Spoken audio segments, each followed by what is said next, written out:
Actually, Jeff.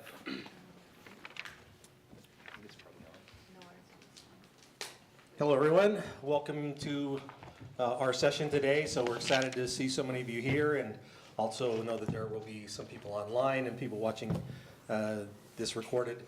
The first thing I want to do is we're just going to go down the line here and have each of us kind of introduce ourselves, and then I'll come back and just give a brief overview of kind of this topic and that, and then I'm going to moderate this, so I'll be asking questions of the panelists, and they'll answer those questions, and then some of us may have slightly modified views or things to add to what they said, and then we'll try to leave just about 10 minutes at the end if you guys have questions that you want to ask about that. So my name is Jeff Peterson. I'm an associate professor in the organizational leadership department. I've been at UVU now for 15 years. Also the MBA program director. So that's a little bit about me. So Maureen, remember to eat the mic. So. Hi everyone, I'm Maureen Andrade. I've also been at UVU for 15 years. And I've been in the School of Business for 5 years, and I teach organizational behavior and leadership. Hi, I'm Angela Schill. I've been here a little over 3 years, and I'm at the organizational leadership department as well at the Woodbury School of Business, and I teach organizational behavior and do a lot of research in diversity, equity, and inclusion, and also a plug for the Women in Business Impact Lab that I get to do some work there as well at the Woodbury School of Business, and I highly recommend checking that out as well. Hi, I'm Yang Ho. It sounds like a Chinese name, but I'm from South Korea. Used to be called like a land of morning camp, but now it's been transitioned to the land of K-pop, K-culture, and BTS. So I've been teaching here for almost 21 years, teaching hospitality management, like global tourism, and then hospitality statistics.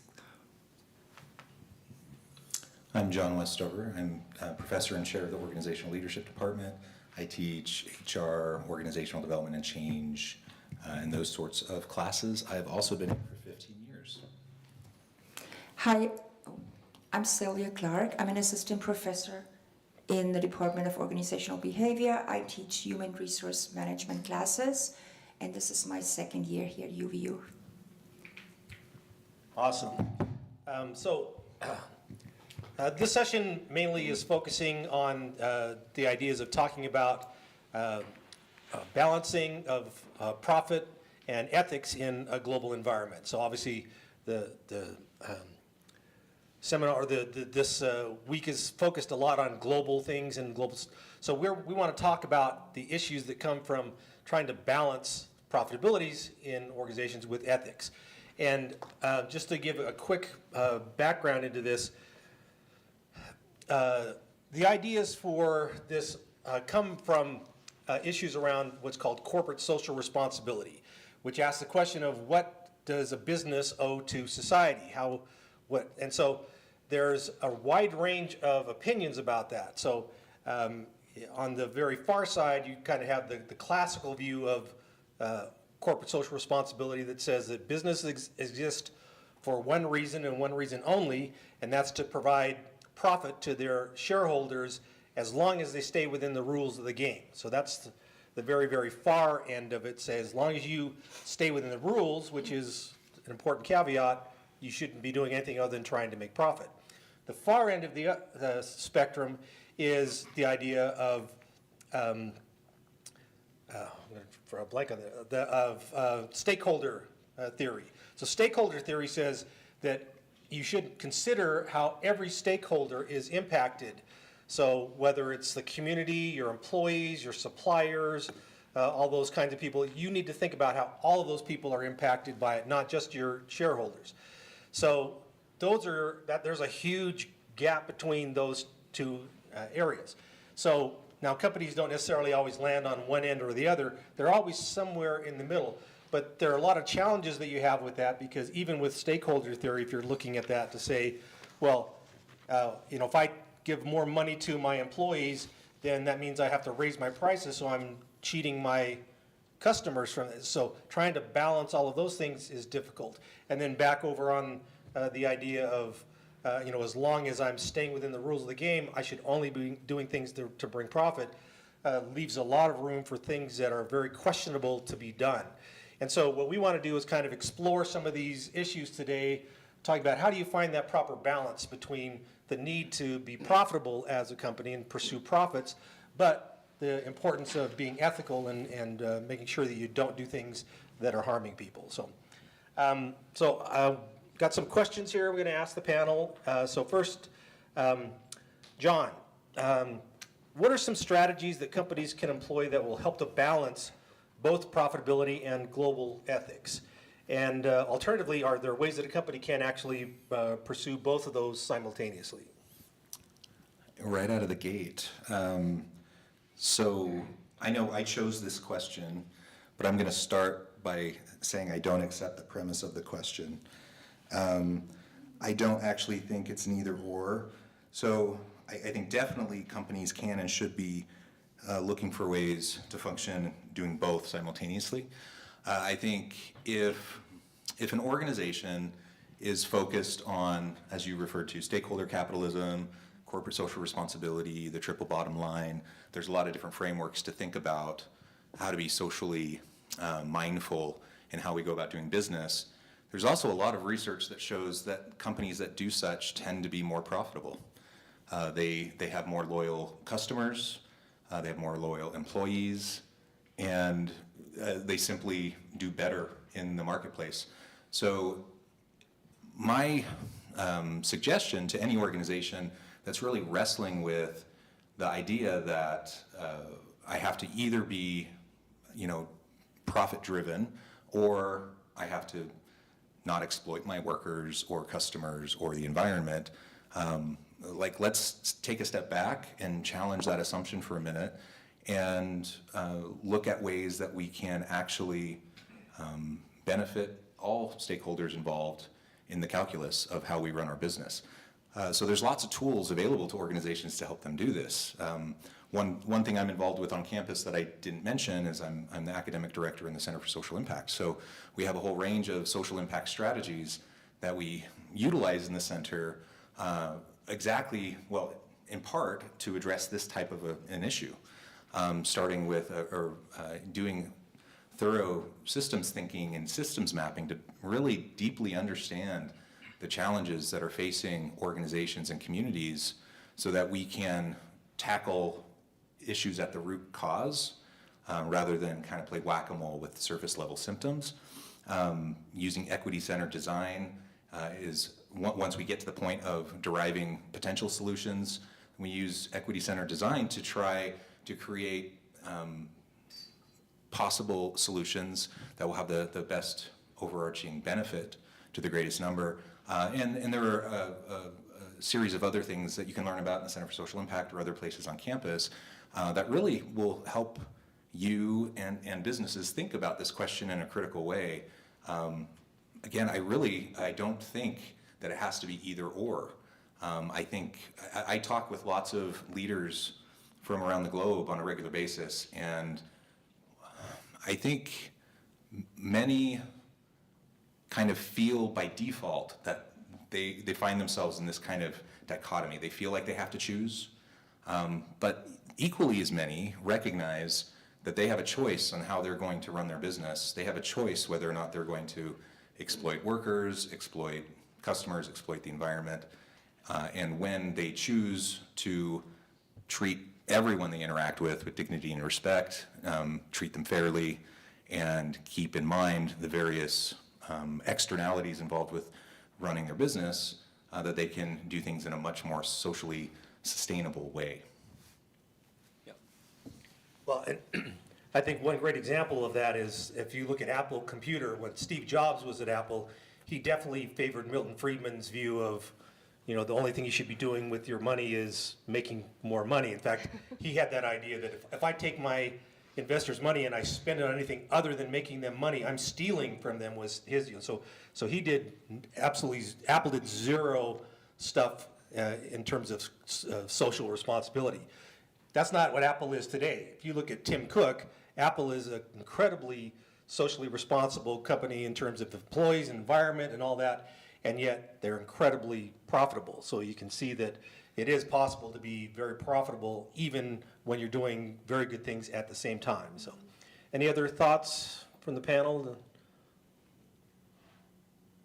All right. Yang. Yes. So ESG, and maybe you could just define that too for everybody. So ESG has been growing in influence. In what ways does ESG try to influence companies to engage in ethical behavior?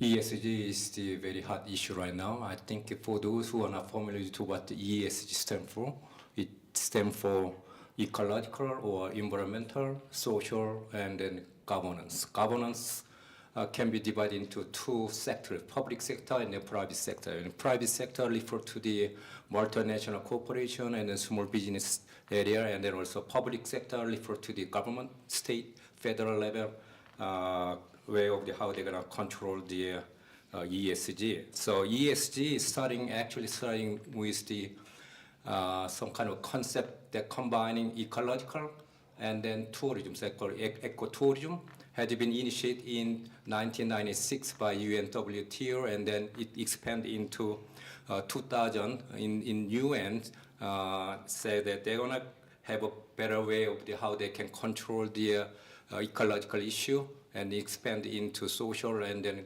governance issues. So it talked about in the context of global compact, and then they hold a meeting with the 19 global companies and then consulting company like Goldman Sachs and KPMG, something like that, and then also provide the fund by the 9 countries. So they initiate the kind of ESG issue and try to see that how ESG can save our one Earth to our next generation.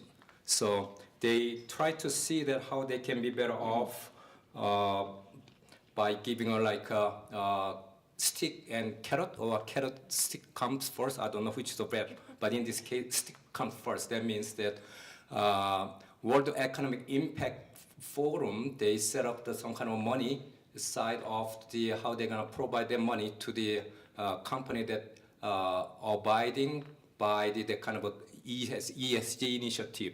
So they call the new concept called the ESG investing. So the company that complying with the ESG initiative, and then they get better capital source, and also they can then get the benefit of the some kind of the credit rating. That means that the company get the more credit points, so that they can get the more lending opportunities from their lending institution, something like that. And then one of the odd of this one is that many companies think that how they can be balanced leveraging between the profit and the cost. That's one of the main issue.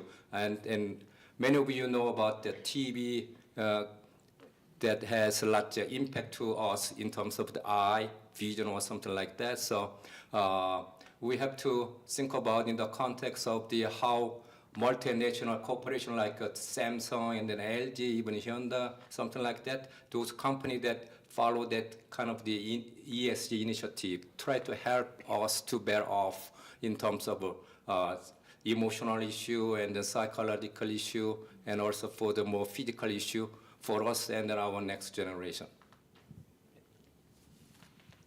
Other thoughts from the panel? So I know, so ESG originally came about in an attempt to try to help people to not focus solely on profitability, to say, let's give you some incentives for doing some of these other kinds of things.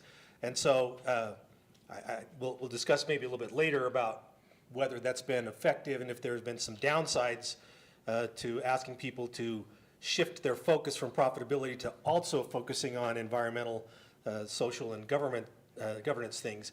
But that's the underlying idea behind that, is we want to get people to not just totally focus on the profit, but balance these things out.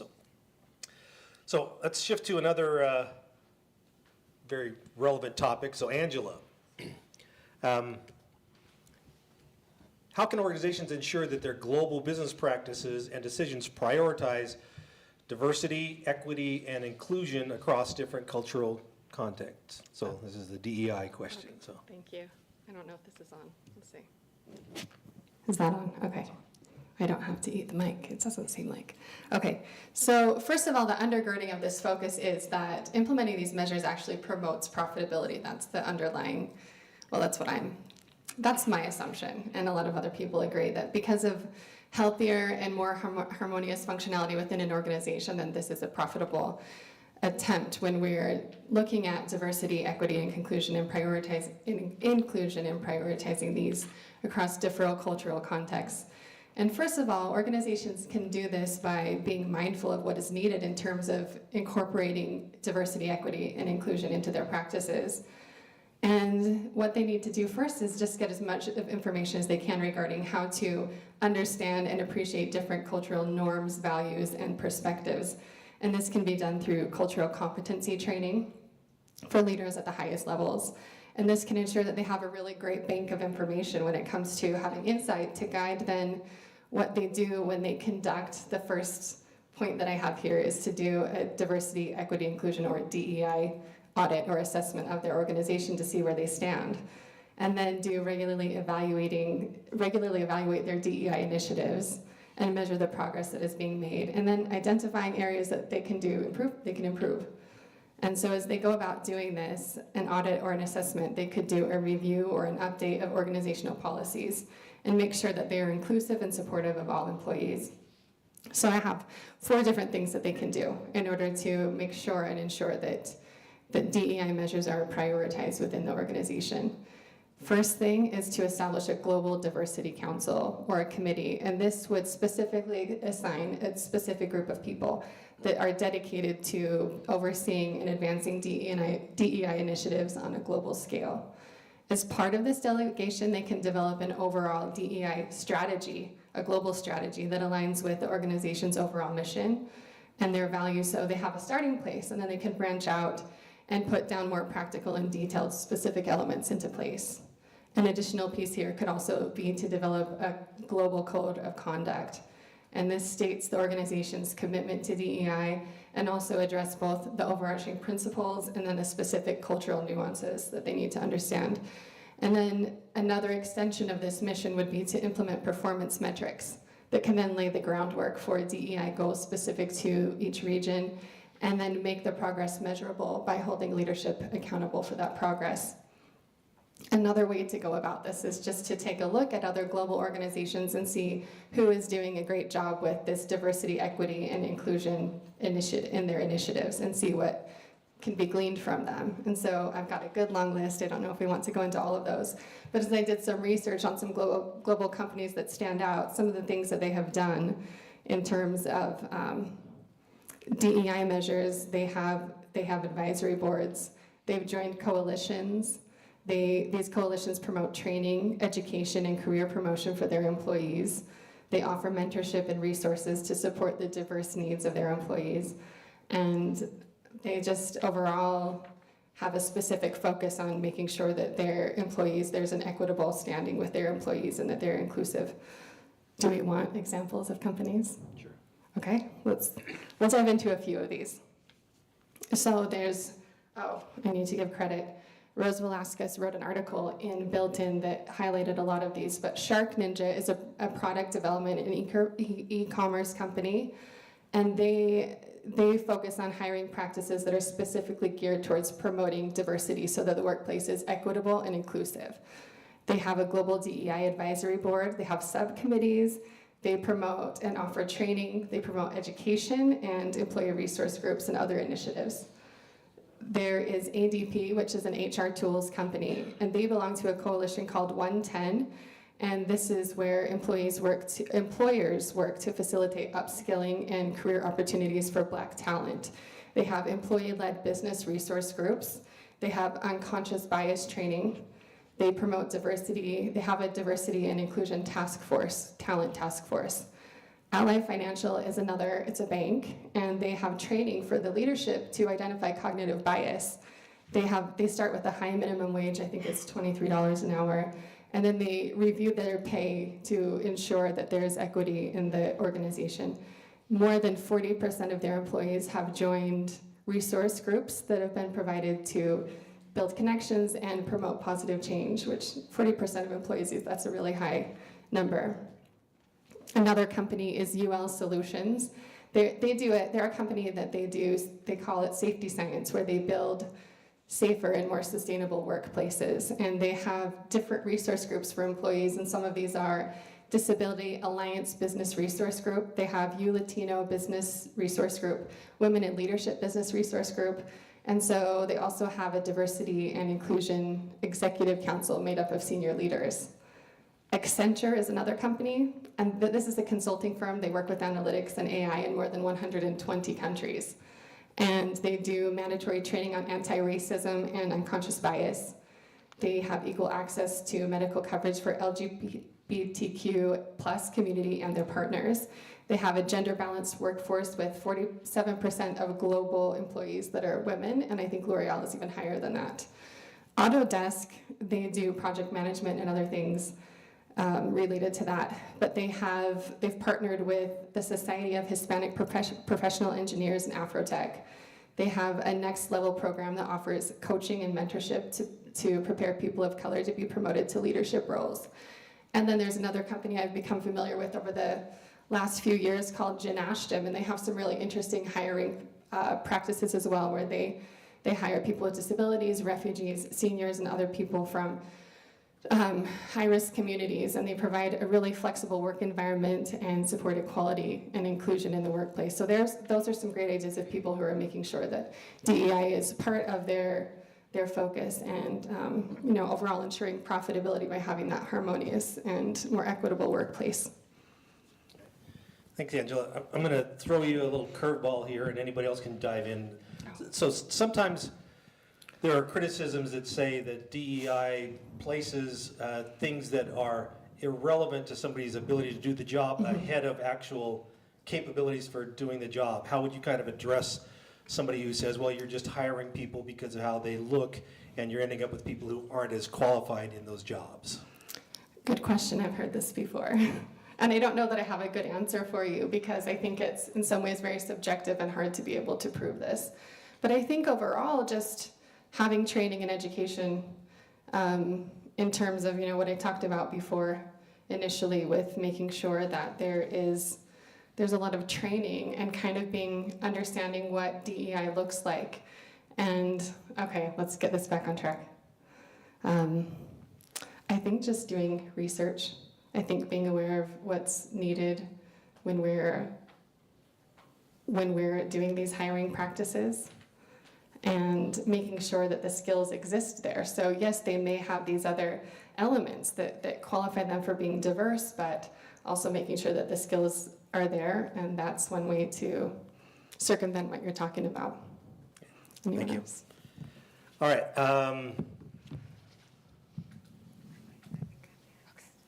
Let's see, Maureen. So what kind of ethical responsibilities do companies have to the countries and locations where they do business? All right, so when companies are multinational or global, they basically take two different approaches. And one is often referred to as when in Rome, do as the Romans. You've all heard that. And the other one is act global instead of local. So I'm going to describe each one, and then I'm going to take a poll to see which one you think is the best approach. So we all know, if you've traveled in other countries, it's always good to be aware of the culture so that you can be respectful, not offend people. You can follow those cultural practices, and you won't be referred to as maybe an ugly American or something like that. So that's kind of the idea of when in Rome, do as the Romans. That's part of that idea. So when companies go into other countries, the idea is follow those practices in that country, follow the culture, and if they have different standards of behaviors, different practices, even if they're maybe lower standards than the home country, it's perfectly acceptable to follow those, and you're probably going to be more effective and successful because you'll get along better with the companies and the leaders in the country and so forth. So that's when in Rome. The other approach companies might take is having a universal framework or standard of ethics that they hold to regardless of what country they're doing business in. So they establish a framework, and usually it's based on the highest standards. So it's probably based on, if you're a U.S. company, it would be based on U.S. Ethical standards for doing business and practices. One thing to keep in mind, well, I'm going to ask, okay, so here's my poll. So who's going to do when in Rome, do as the Romans? Raise your hands. Oh, man. I didn't convince you. Okay, all right. And so that means everyone else is going to do a universal standard, ethical standard. Some people don't know yet. Okay, they're still pondering. All right, and some people probably don't want to say. I don't know. But we are here at Ethics Week, so that's what we're here to explore.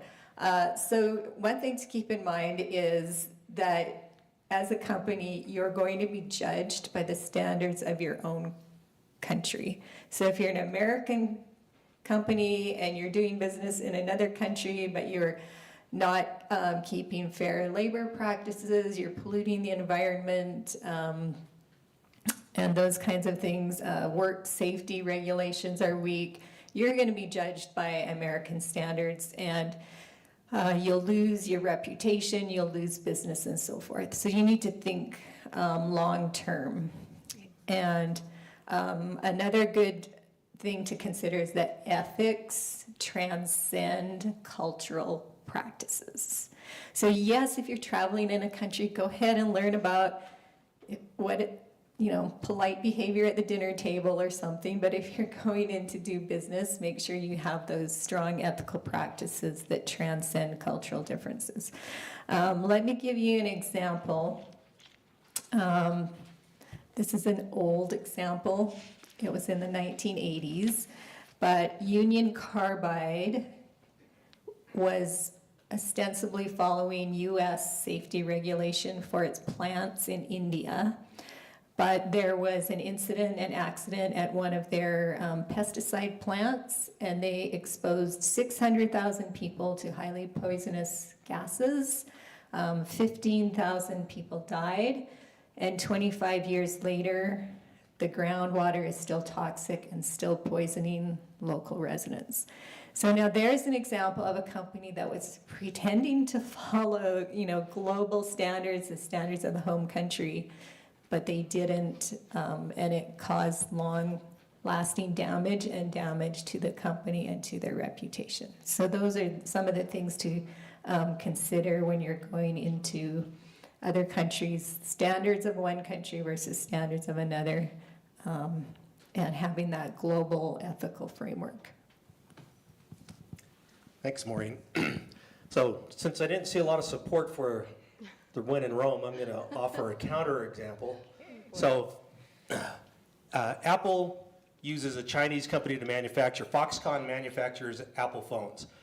They came under tremendous scrutiny because people were working 60 to 80 hours in their factories making phones. And from our perspective as Americans, that was cruel to make them work that much. Well, if you understand what was happening in the country, so people who were poor and living on farms would say, let's send one of our kids to go in and work at the factory for a short period of time and make as much money as they possibly can and bring it back to our family. And so they go to these factories, they live in a dormitory in the factory, so when they're not working in the factory, they're sitting in their dorm room. So from our perspective, from our enlightened American ethics, we said we should cut their work down so that they're only working 40, maybe they could work 50 hours. Well, what happens now is instead of working those 80 hours, they're working 40 hours, and the rest of the time they're sitting in their room doing nothing. doubling the amount of time before they can go home because they've saved up money, right?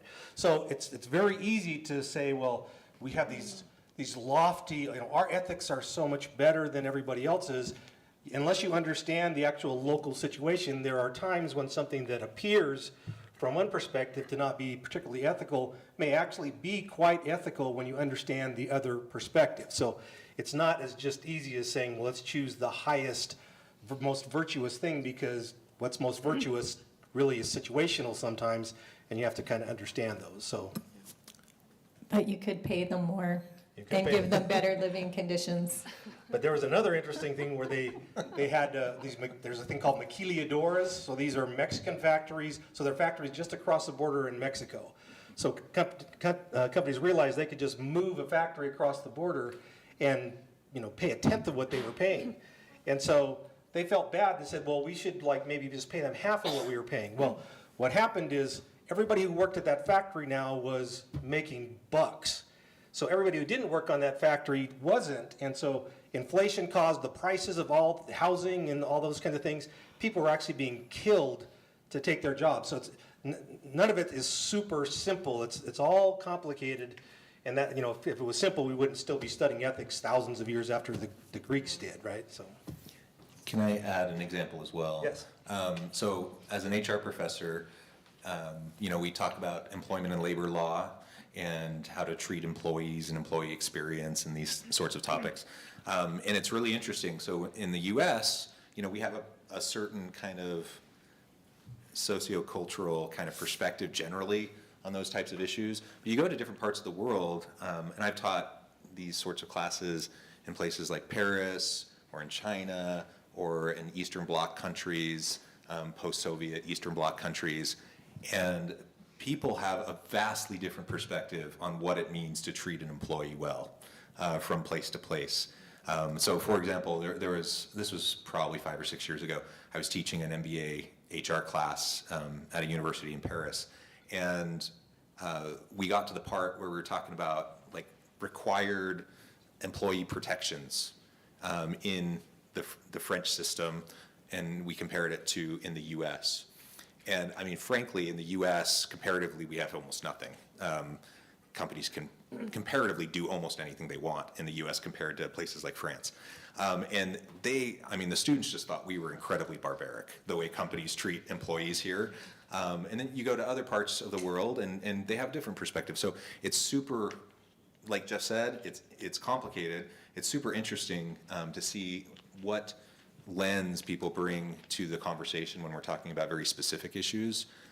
So even as I said at the beginning when I was commenting on the first question, you know, I believe strongly in treating everyone with dignity and respect, not exploiting employees.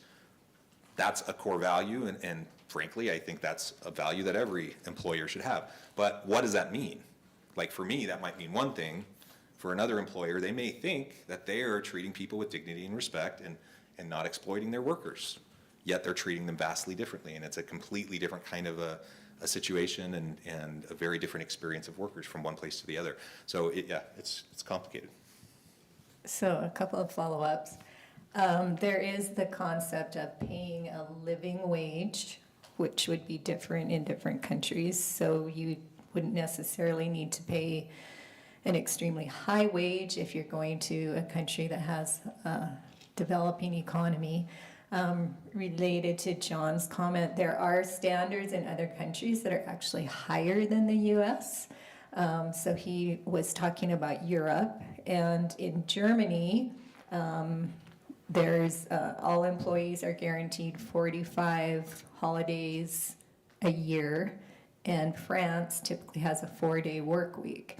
So those are far more lenient, and those are governmental labor laws. So sometimes there are higher standards that you might want to follow compared to the home country that do benefit the worker. But I think in all of these examples we've shared, you have to look at the principles and follow some good guiding principles. Thanks, Maureen. Silvia, can you share some examples of how companies have done a good job of showing cultural sensitivity and respect in a country, and also any examples of mistakes that were made where a company was insensitive? Yes, I can. I thought you'd never asked, but this fits in really well here. So, Maureen pointed out earlier that there's different ways to approach this. When in Rome, do as the Romans do, or do you use global ethical standards, or do you use the ethical standard that is used in your home country? So what is the best way to do it? So I have one example of IKEA. So you guys all know IKEA, right? Do you know what country IKEA is from originally? Sweden, right? It's a Swedish company. So when they first entered the market in Saudi Arabia, and yes, it can be difficult to do business in the Middle East. There are a lot of things that are different than from Western countries. So they did a lot of things. They tried to do as they felt like they were what was that again? When in Rome, do as the Romans do. That was their approach, right? So one thing they did really well is they created women-only parking spaces close to the entrance because they knew that would be appreciated by women. It would make them feel more comfortable. It would just show a respect of the local customs and values. So that is something they did pretty well. That was greatly appreciated. But they also did something that kind of backfired. So there was, for example, they tried to avoid putting women's faces in their catalog in Saudi Arabia. So they just photoshopped the women out of the catalogs because they tried to pay respect to the customs and not show women in public material. However, as you guys know probably, that Sweden pays a lot of attention to gender equality, like most Northern and Western European countries do. So when the Swedish press found out about that, it went viral within hours and was posted all over social media. And that kind of backfired because IKEA kind of missed the big picture, because this really was in stark contrast to the organizational values and norms of IKEA, what they did there in Saudi Arabia. And they just kind of didn't consider how this would be perceived in the rest of the world when they just deleted the women from reality. In fact, I have a quote here from the Sweden's trade minister who said, "You can't remove or airbrush women from reality." So they felt, the home country and many other countries in the world felt really offended by this action that they did in Saudi Arabia. So that is one interesting example. I have another example of, so there are a lot of examples how many companies market their products differently in different countries, and McDonald's did a really good job in many countries by adapting their menu to certain preferences. Like, I mean, they sell beef burgers, but they knew in India they couldn't do that because Hindus don't eat beef. So that is one big example. But another example that I can personally relate to, so I'm originally from Germany, and I remember the time when Walmart entered the market in Germany. So you all know that Walmart failed miserably in Germany. They just couldn't do it for some reason, even though they were so successful in the US and in many other countries. They just could not do it in Germany because they didn't understand the customers, they didn't understand the employees. So there are several reasons why they failed. So for example, and I have been in the US for a long time, so I understand what went wrong, but I'm also a good example of how cultural values can change over time when you live in a different country. But it's not something that happens quickly, right? It takes a long time. So Germans, for example, they are, as you know, probably, they're very efficient, they're straight to the point, they don't try to waste time with formalities or pleasantries or anything like that. So many German customers, they felt really annoyed that when they entered the stores, they were greeted by someone at the door. People always smiled at them and they were like, what do you want from me? What is this, you know? It's just, it didn't feel right. So in fact, some male customers, they thought that the female employees were flirting with them. They were trying to hit on them. So this is just not normal. A stranger smiling at me and trying to be nice with me. Why? I mean, so that was one thing. Another thing, another problem was with the employees. So team spirit is really big in American Walmart stores. So a lot of times they do chants in the morning to motivate each other to go through the day and things like that. But in Germany, these chants, they're reserved for soccer games. Germans don't do things like that. So there were reports of German employees who actually hid in the bathrooms in the morning so they wouldn't have to participate in those things. It was just weird. Another thing was that Germans are used to bagging their own groceries. They don't want other people to touch their groceries once they've paid for them. It's gross to them, right? It didn't feel right. So all of these things together just kind of explained why they could not get a foothold into Germany. And they actually had a really hard time closing their stores because it can be really expensive to lay off German employees. So they found that they paid a competitor to take over their real estate and their employees. So it cost them money to get out of the country. So there are just many examples like that. Even when companies like IKEA try to be culturally sensitive, it can backfire. So it's really important to do your research and try the best you can, I guess. Thanks, Sylvia.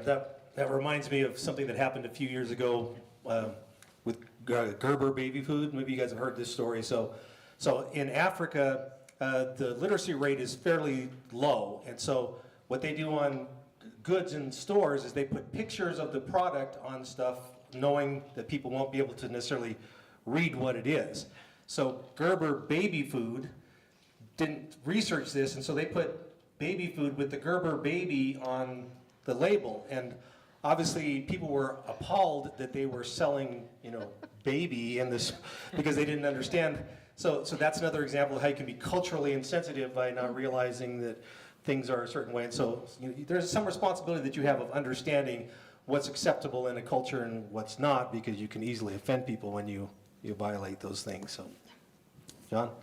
I also thought maybe it would just be helpful to make a quick distinction. So, like a lot of times when we think about business ethics, we think about regulations, or we think about employment law, or various legal aspects. And that's certainly one kind of sphere of ethics, I suppose. But then there's a much broader way of viewing it, and that gets to the social norms and values and some of these other issues. And so, like, I'm thinking, again, from an HR perspective, regardless of whether I want to do a when in Rome kind of strategy, or I want to have kind of one standard framework throughout the world, the reality is companies have to follow local and domestic employment, labor law, and other regulations. They just have to. And so you inevitably end up having differences in how a company approaches various practices, just from a compliance standpoint, which in my mind is kind of a low bar for ethics. But then you have the bigger picture of, like, what are the foundational values behind what we're choosing to do, how we interact with stakeholders, people who interact with the company in various ways, and that usually transcends the legal components. Yep. Great, thank you, John. Just since we're partway through, I just want to remind everybody that they're on the back of the chairs and on the wall, there is a QR code, so that will take you to where you can do a survey. So we just would like to get feedback on that, so make sure you do that. So Yang, I want to come back to talking about ESG a little bit. So can you talk about what some of the pros of ESG, and then maybe also what are some of the cons or criticisms that have happened with ESG? Yeah, one of the major pros of the ESG initiative is that the company that implement the ESG initiative, they can get a more better way to access the external source of the capital. So that's one thing. And then another pros is the company that abiding with the ESG initiative, and then they get a better brand name, reputation. So the customers will get better way of this is a more eco-friendly product they produce, so we can buy the product. That means that they can extend more market share better than used to be. And then one of the cons is that I think that multinational corporations, they don't care, but they are referring to the small business sector. That means that ESG initiative is more leaning to the they are trying to leverage between profit or cost. So small business think about because they have a lack of capital, so they need to think about the initiative can be more leaning to the costs rather than profits, because they are looking for the short-term performance, the outcome, rather than long-term compared to the multinational corporation like, as I said, LG, Samsung, something like that. And then one of the major cons of the new concept of the ESG initiative related to ethical issue is that greenwashing. Have you heard that greenwashing? I'm teaching hospitality management mainly in hotel operations, so that concept came from the hotel. So when you check into the hotel, you may see the slogan say that saving wonders for next generation. So why don't you reuse the towels or linen? So they try to see that, oh, let's do that. And they means their customers and then hotel side, they want to lift up that kind of campaign to save more ecological matters. But the hidden or bottom line is that the hotel tried to save cost, labor cost. In the hotel, operational point of view, 40% of the costs coming from the labor cost. So they tried to downsizing the cost of labor because they are in the hotel industry, they work for almost 2 shifts rather than 3 shifts in the laundry housekeeping area. So they try to save their money, especially for the labor costs. So ESG initiative for the saving labor costs was saving the earth. So that's a question mark right now. So one thing that you can see that when you buy some kind of a product that covered with the plastic cover, they say that if you buy this product, we can save the earth maybe 5% or 10%. Is that related to the cover only or related to the product only? It's part of the greenwashing concept. So by having a ESG initiative, of course we can save water, we can save electric costs by 17%, but the another side of the coin is that we have to think about did it really save our ecological matters. So that's a pros and cons that we are facing right now. Yeah, and I think one of the criticisms often of ESG is that the idea of ESG was to try to get people to also focus on environmental, social, and governance, but not to stop focusing on. So this past couple of years, we've seen a few banks in California that went under because what happened is all of their focus shifted off of actually what it takes to be a good bank into, and so they were doing wonderfully with all this ESG stuff, and yet they failed as a bank. Or Sri Lanka had like one of the highest ESG scores for a country, and they basically collapsed because they had shut down farms. They weren't providing enough energy to run electricity and things like that. So that is a danger, is that, you know, we want to get people to also pay attention to stuff, but not to the exclusion of the other stuff. So that's an imbalance that sometimes can come when it's done poorly with this. So, all right, John, I know we kind of hit on this a little bit already, but so what are other ethical implications are there for moving operations to a country where employees can be paid a fraction of what they would be paid if they were domestic employees?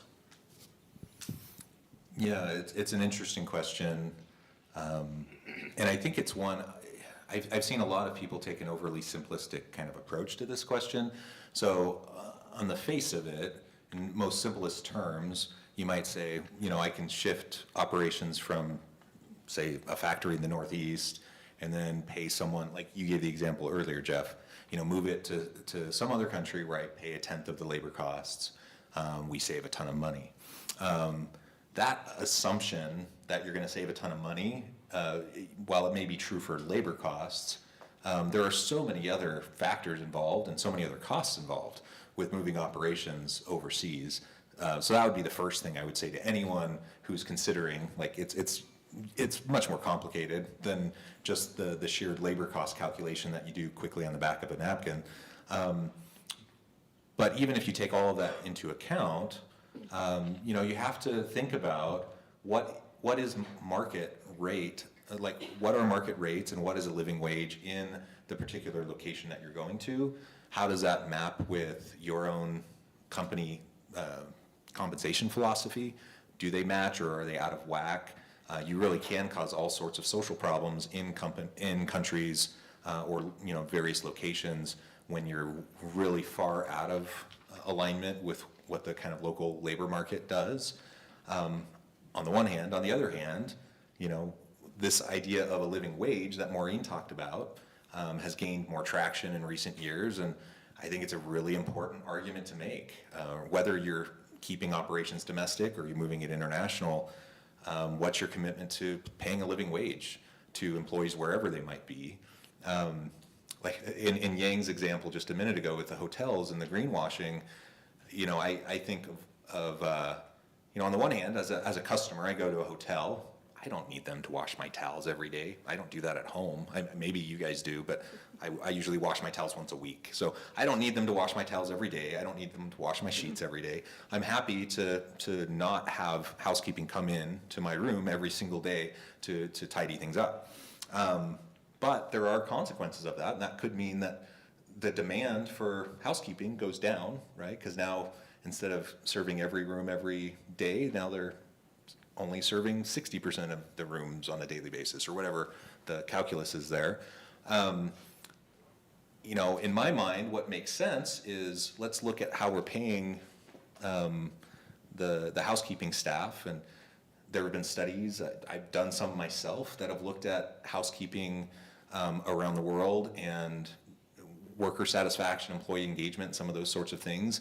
And as you might expect, tends to be pretty darn low. For hospitality, frontline hospitality staff. They tend to get paid poorly, they tend to be treated poorly, and a whole variety of things that aren't great. So if you're all of a sudden having a whole bunch of cost savings because of an ESG commitment, on the one hand you can just pocket the money and say, hey, look, now we have a stronger bottom line. On the other hand, you could say, maybe we can reinvest some of those savings back into our employees, pay them better, treat them better, have a more sustainable kind of employment experience for those employees, and you're no worse off than you were before, because that's all cost savings that you're just reinvesting into your employees. So anyways, I'm rambling a bit, but I think those are some of the types of things we want to consider or should be considering as we're operating multinationally or moving operations overseas. One other quick example, I years ago, this was a lifetime ago, but I worked at LG Electronics in South Korea, and I was in their corporate organizational development office. Got to do lots of cool stuff. It was a really fun place to be. And one of the things that always stuck with me is my interactions with some of the executives there at LG. And there was one particular gentleman who I worked closely with, and I really liked him a lot.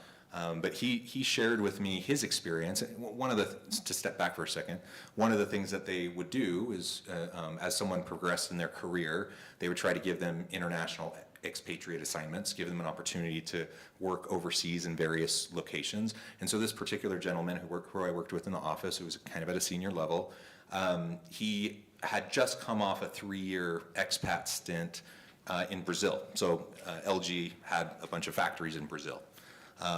And locals, of course, staff those, are the labor that run those factories, local Brazilians. And then this Korean man comes in and runs the factory. And he did that for 3 years. And he came back and he said it was a great learning experience, in part because he realized he was horrible. He went and ran a factory as though he was running a factory in Korea. And as you might imagine, running a factory in Korea might be very different than running a factory in Brazil. How you interact with employees and what their expectations are, the cultural norms and values and whatnot, could be quite different between the two places. And this is something that he did not take into account at all. He said it was basically a three-year failed experiment, crashed and burned. He came back with his tail between his legs back to the corporate office in South Korea. He learned a lot from it, so he was sort of self-reflective about it, but it really didn't go well. And we know from the expat literature that, frankly, that's actually how it often goes. Most expat assignments fail fairly miserably, And there's a wide range of reasons behind that. But some of it comes back to this question of just taking a bigger picture approach to how we look at doing business internationally and moving operations internationally. It's usually far more complicated than sometimes we might think it is at face value. Great, thanks, John. Silvia, I know we kind of said this maybe isn't a perfect premise, but still, are there ways that promoting ethical behavior can make a positive impact to profitability, and then are there ways that it can actually harm the company's profitability? Yes, of course it has. There's several areas in which it can have a positive or negative impact. So, and I wrote down some points here. So for one, customer loyalty, right? If your organization acts ethically, meaning it has maybe fair pricing, it's transparent, it treats its employees well, it sells high quality products or services, this can build trust with the customers, and what happens then is that the customers become repeat customers. They may recommend the company to other people.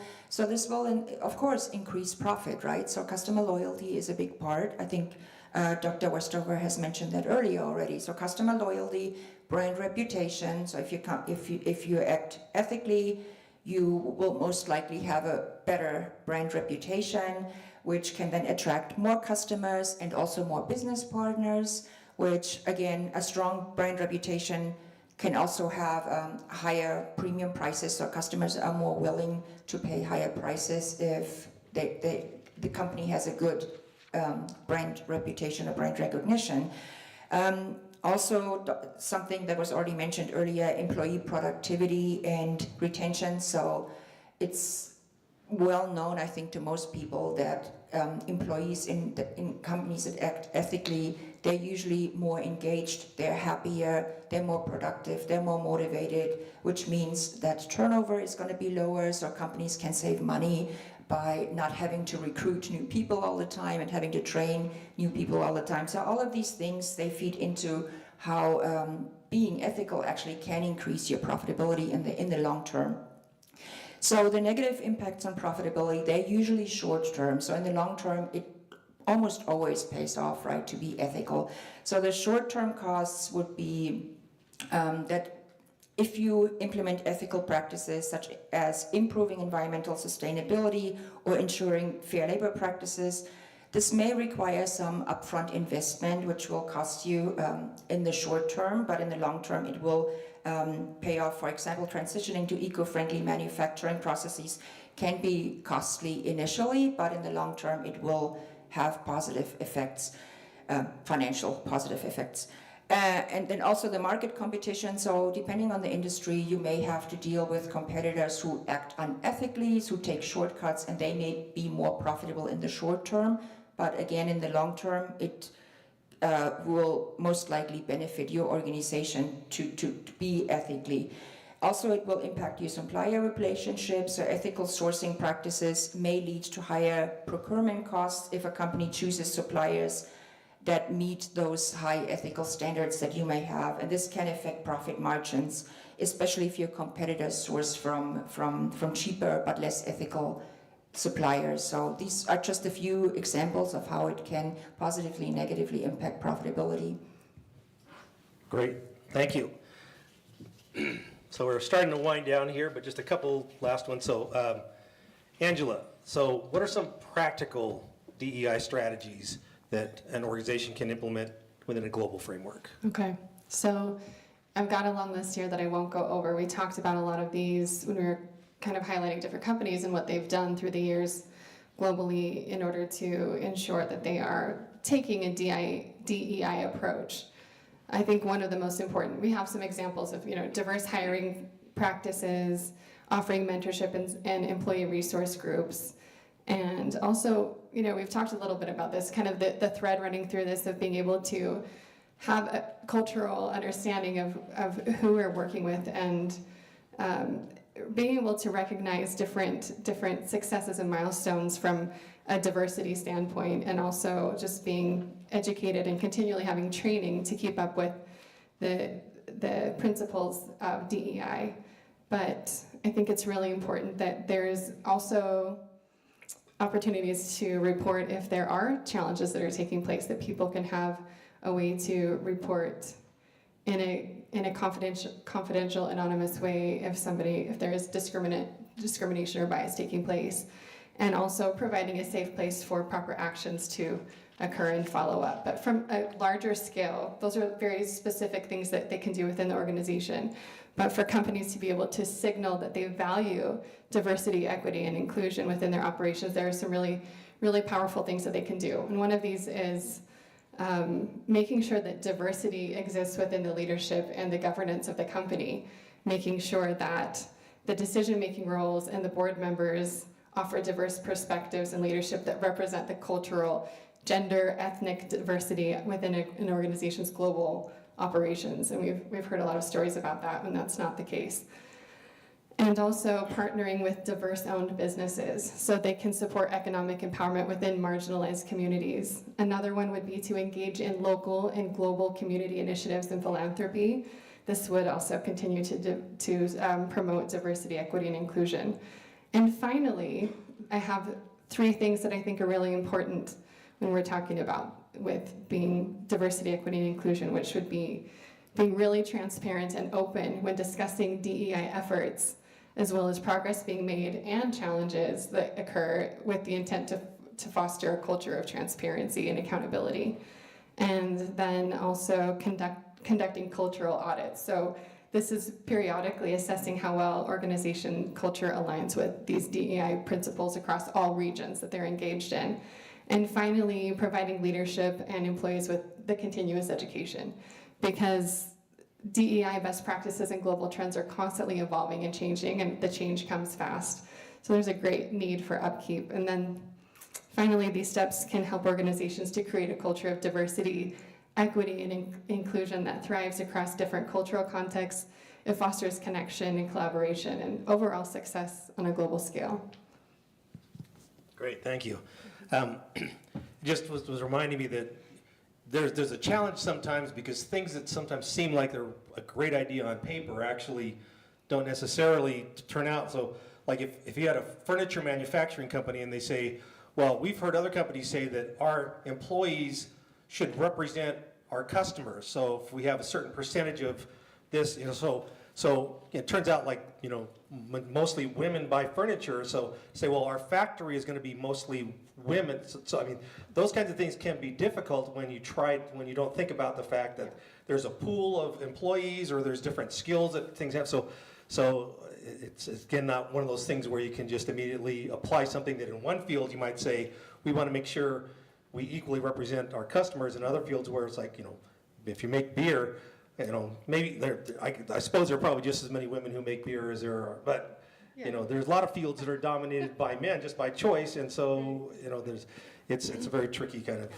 interesting thing. So, Maureen, and we did also kind of hit on this a little bit, but maybe bring it home for us again. So, when the ethical standards of another company or another country where you're doing business are different from the country where you're based, how do you resolve those differences between your home culture and the new country's culture?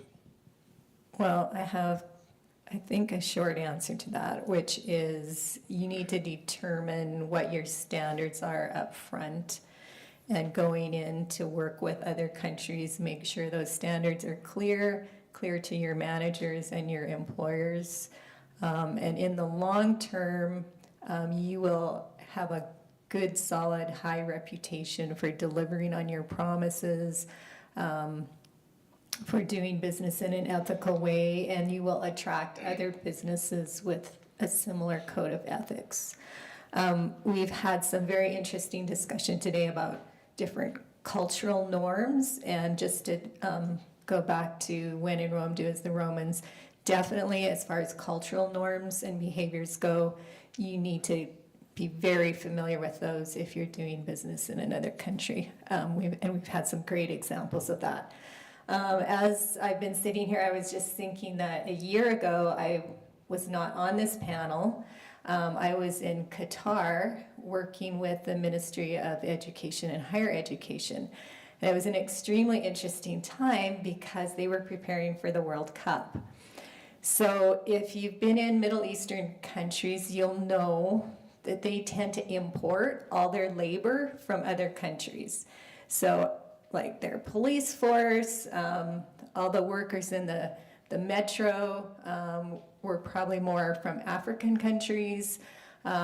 Most of the people in the shopping malls, which are just amazing, by the way, tended to be Filipino because they have good English skills, very polite and respectful. So they're importing labor from other countries, but and you probably watched some of the coverage with the World Cup in terms of cultural values and how they were hosting people from all over the world with different cultural values. And there was also a lot of criticism about the amazing stadiums that they built and worker safety and the rights of all of those workers who, I mean, a lot of them are in the country normally working, but then of course they brought in just thousands more to host the World Cup. But one thing that was just very interesting, like the level of service there is absolutely incredible. So if I walked into the metro and I even looked like I had a question, like my face was, or I just hesitated before going down the wrong set of stairs, there were like 5 people jumping to say, can we help you, ma'am? Where are you trying to go? You need to go this way. So, I mean, they were just really, really well trained. So there, I mean, just this whole idea of international business and culture is completely fascinating, and I hope you get the chance to experience some of those things. So we do have just a couple of minutes, so just wanted to open it up to you guys if you have any questions. So Brian has a microphone if you...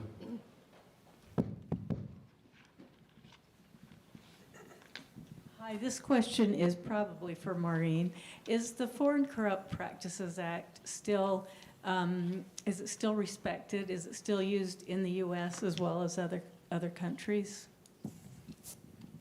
I think I'll defer that to someone else. Yeah, so it is still, so in fact, we had an extra question that we would get to here is like, well, how do you deal with these kinds of issues? So for example, you know, we live here in Utah, and obviously, you know, the LDS Church is strong here. So you may not be aware that the LDS Church in lots of countries pays bribes to get stuff to go through, to get things delivered, right? So what the Foreign Corrupt Practices Act says that if you're paying a bribe, which is part of the normal everyday kinds, like everybody pays this bribe to get their stuff off the ships, that is legal and can be reported. What happens is if you say, I'm going to give you some extra money so you unload my stuff before somebody else's and get it there, that is illegal.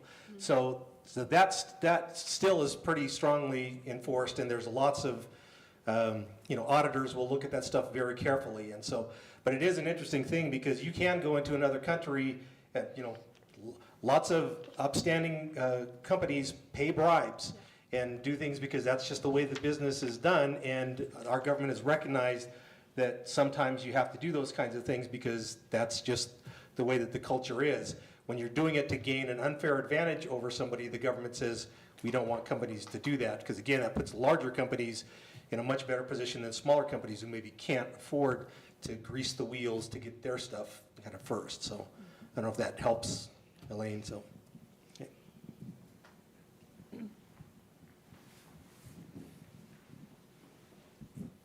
So when it comes to ethics and employees, part-time employees, from what I've seen, have often been left by the wayside. And it seems like companies are doing more and more to cut full-time positions in lieu of lesser paid and lesser benefited part-time positions. How do you propose that incentives be provided to companies so that part-time positions aren't just what is available to the majority of people? So John or Sylvia, I think we'll defer to you guys. I'm happy to respond. Do you want to go first? You can go. Okay. You're absolutely right. It's been an ongoing trend. The move towards contingent workforce has been going on for multiple decades. So that plays out in a variety of ways. Sometimes it's just more part-time people. Sometimes it's more contract employees. Sometimes it's just the rise of gig work. And it's complicated because while organizations have, a cost savings incentive to have fewer full-time employees that they have to pay for benefits, younger people actually seem to want more flexibility and more contract and gig work than in previous generations. So it actually goes a bit both ways. And that's a challenge when we try to figure out how do we address it to make sure people are taken care of and treated fairly. You may be familiar with the recent case with Uber. I think it was Uber, maybe it was Lyft in California. It was probably both. It was probably all of the rideshare kind of together. But there's this concern with the rideshare apps in particular, but gig economy more generally, that these people are essentially functioning as employees of this company, whether it be Uber or Lyft or whatever you're talking about, but they're treated as gig workers, contingent workers, and they don't have any access to any benefits at all. And so there's this push in California recently to try to change that. It didn't happen, but it started the conversation, and I don't think the conversation's over. I think we're going to continue to explore as a country how we choose to treat workers. We always talk about employees, but technically what counts as an employee, there's a technical definition of what would be an employee of an organization versus a worker within an organization, and a worker could include lots of contingent people. And generally speaking, to your point, they don't have the benefits for the most part. And so I think, I don't know, there's no easy answer to it. Moving forward, we need to continue to have the conversation. There are other countries that treat it completely differently than the way we do it here. And so that's one thing we can do, is just look to examples of other countries and how they treat a variety of different types of workers within organizations. We don't necessarily need to reinvent the wheel, but look for ways that make sense within our context. Okay, I think we have time for one more question. So my question is I have two. One's really quick, one's kind of, so the first one is, in 2023, at the start of 2023, 85% of all investors were looking at ESG scores. But in June, BlackRock said they are no longer looking at ESG scores, and they are no longer asking investors to look at ESG scores anymore when consulting an investment. And so the percentage of investors who look at them is now 13%, according to a financial capital study done in New York. Is it worth it for a company to spend millions of dollars on boosting their ESG score if no one's looking at it?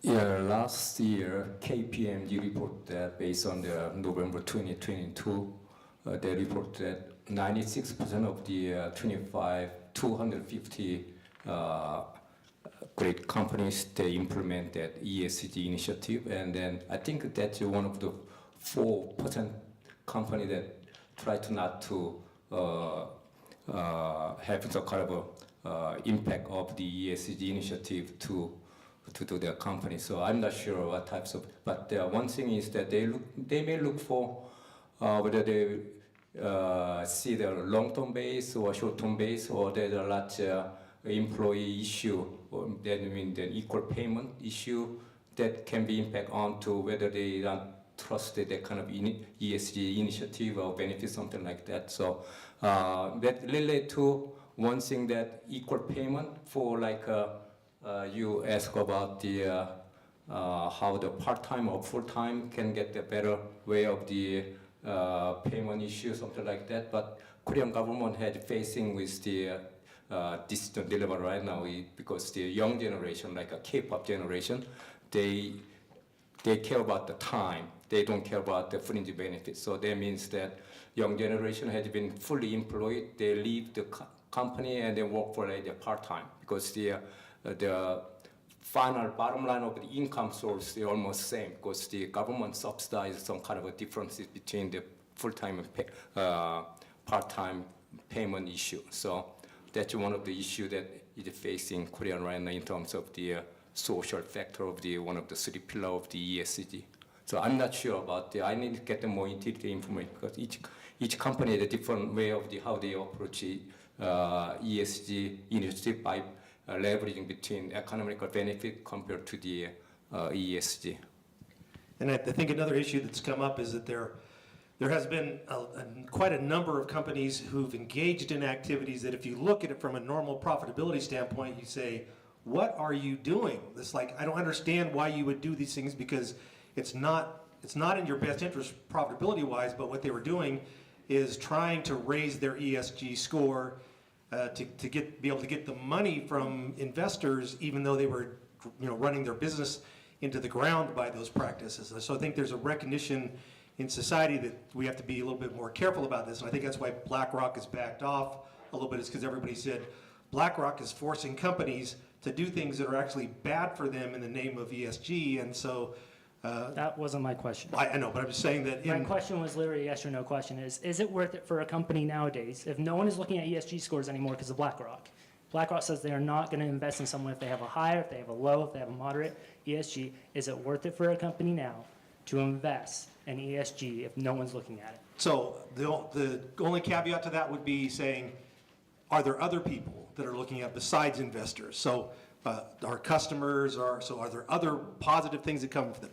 If it's just investors, then I'd say no. I don't think it really is worth investing in those things if nobody's going to pay attention to that, because that's what it's for, is to help people make investment decisions. And if it's not happening, why are they doing it? So. Okay, and then the second question. Can I add? I would say yes, because there's a reason why we do ESGs, and it's not just for the financial aspect. It's multi-pronged, and I think I would hope that organizations and leaders would be committed to the principles behind ESGs regardless. I guess it would be my short answer.